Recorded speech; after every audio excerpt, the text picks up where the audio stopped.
You instituted something that I found pretty fascinating in the Washington, D.C. area. It was called Egypt on the Potomac. Right. Tell us what led you to do that and what Egypt on the Potomac is all about. Well, I've been to Egypt 48 times over the last 32 years. And it was my second trip to Egypt in 1985. Upon returning to D.C., I began to notice that there were profound similarities between structures here in D.C. and identical structures that I had seen in Egypt that were created thousands of years earlier. So I did my research. I researched the history of the layout, design, and development of Washington, D.C.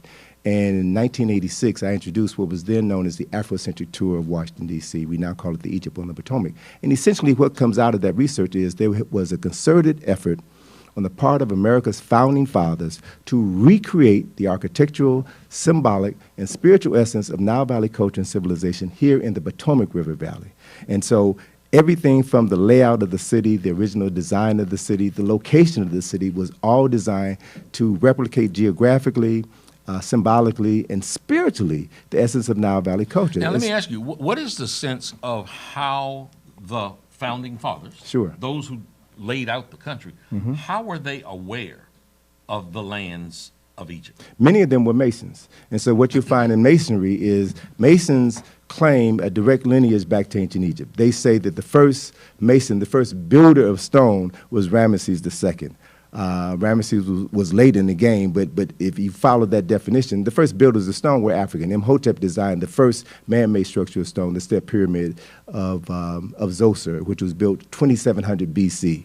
And BC in this instance could literally mean before Caucasians. So 2,700 years before they developed culture and civilization, we still have a testimonial of the first man-made building ever created. A 19-story skyscraper is still standing there. So Masons, Europeans who studied the so-called mystery system of ancient Egypt, realized that ancient Egypt was the foundation of humanity, culture, civilization, and religion. So they saw themselves as the custodians of that knowledge. So when the Masonic founding fathers developed this country, they decided to recreate Egypt here.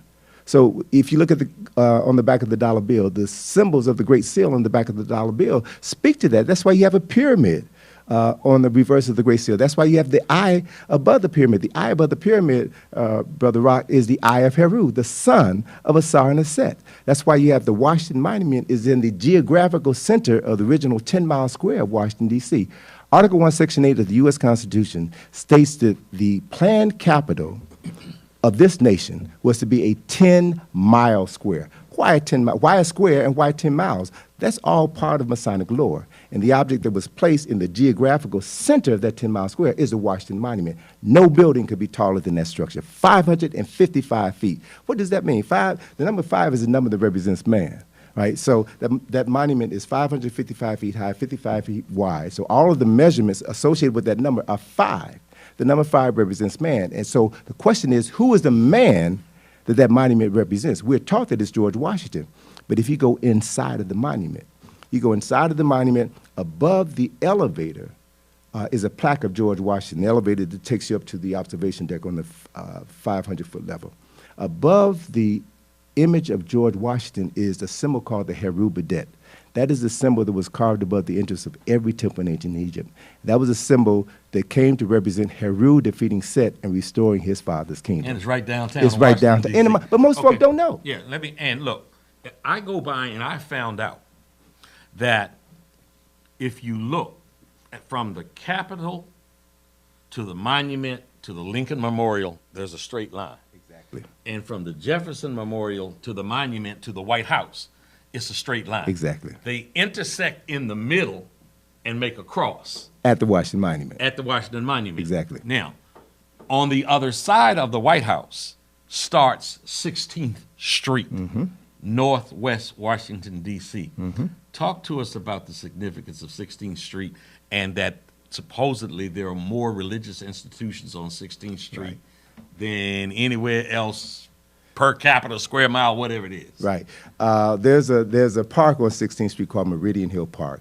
16th Street was the original meridian line for Washington, D.C. Meridian line is a point that this is a north-south axis, a line of longitude that marks the position of the sun at high noon. The sun is one of the oldest symbols for God, the Creator Almighty. So when the sun sits on that meridian line, the position of the sun is known as Ra or Re. And that meridian line represents a corridor or spiritual light that is funneled through the White House all the way down 16th Street. That is the reason why you have more churches, more Masonic institutions, and religious spiritual centers on 16th Street than any other 7-mile stretch of land in the country. 16th Street is also called Avenue of the Churches and God's Boulevard. It's no accident that that street is there. And one other key point is that 16th Street, the number 7 represents resurrection or heaven. So 1 and 6 is 17. 16th Street is 7 miles long. From St. John's Church in front of the White House to its termination point at Eastern Avenue is 7 miles. The number 7 represents resurrection of God or heaven.